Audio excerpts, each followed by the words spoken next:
Welcome to Insider News on ABS Television. Stakeholders in Achala, Oka North Council area recently met to put things in the right perspective regarding the traditional stool of the community.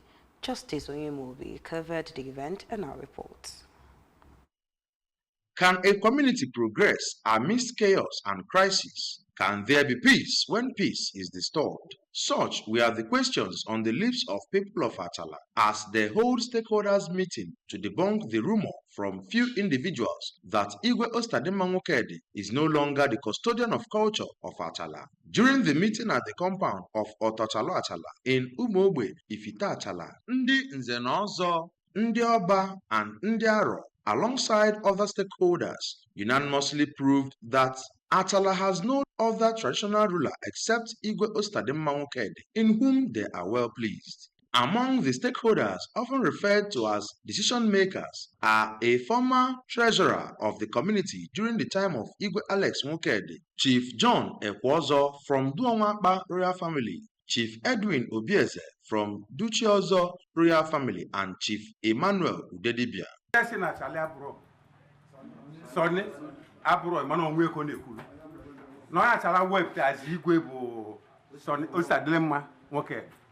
Achala hwania so nya kai male nya bu igwe obodo wa na gwa nketa ha chadicha na akwụkwọ one by one because before I get ndị ebe wa nabata TV aga sị ke ye ndị obodo ahụ nke ya omiti mu wuli dị na akwụkwọ bo miti ndị nwo ndị butoko na eze dị na akwụkwọ asancha sign nke omiti ruete dị na akwụkwọ yotago owe omiti Achala niile edeli ede assign ọ dị na akwụkwọ onye ọbụla abụ onye Achala chọọ ichi eze oje wote certificate elo oje wote achi akwụna to oje wote certificate na n'ọka ọbụla eze Achala adị azị azọ ihe wotago ihe na kwuru emegi ya before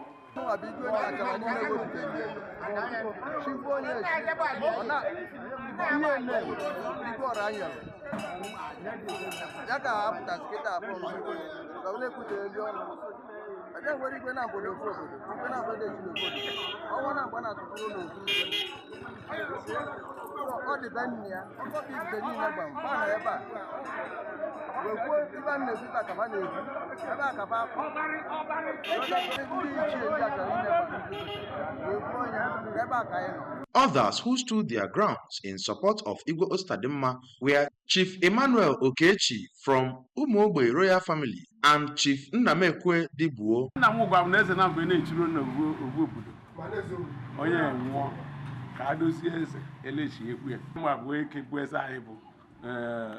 Ostadimma Nwokedi ọkwa wagulia eze orayel nakia eze orayel oifa agulia igotago esukubia ku so that na no ye me na enekwu okwu eze na ihe ndokwa ya bụ na mama asorom na ndị support eze na mbe Achala na agwarom ya na nna m agwarom ela.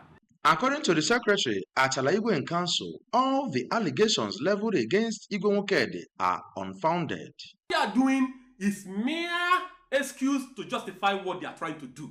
It's just like giving a dog a bad name in order to hang the dog. That's what they are doing. So we must inform the public of the exact position. They are claiming the king, there were certain things that was not done right before he was made a king. The man who is their chief stooge in their perverse ambition to remove the king was the king's coronation chairman before his coronation as the king of Achala community. He was the chairman and he made sure that everything was properly done before the king was made a king. So we must inform the public. If you want to remove the king, if the king must be removed, it must be in alliance. It must be in consonance. It must be contemporaneous with the provisions of the traditional rulers law of Anambra State. Ndi government, Anambra State government, kaba batana bang, bia nyela anyaka, me election. Dike etu ide sihu. Onya chọ na Sonia Mabuzi Igwe na je to court. Man our problem bụ PG. So babe mela anya election and my government siva biko kafa bia mela anya election. With all this said, who dares to dethrone a traditional ruler backed by this caliber of men? Let it also be known that there can never be two traditional rulers in one community at a time. And until Igwe Nwokedi joins his ancestors at the time he must have concluded his sojourn on earth, he is still the authentic traditional ruler of Achala community. Let no one make any mistake about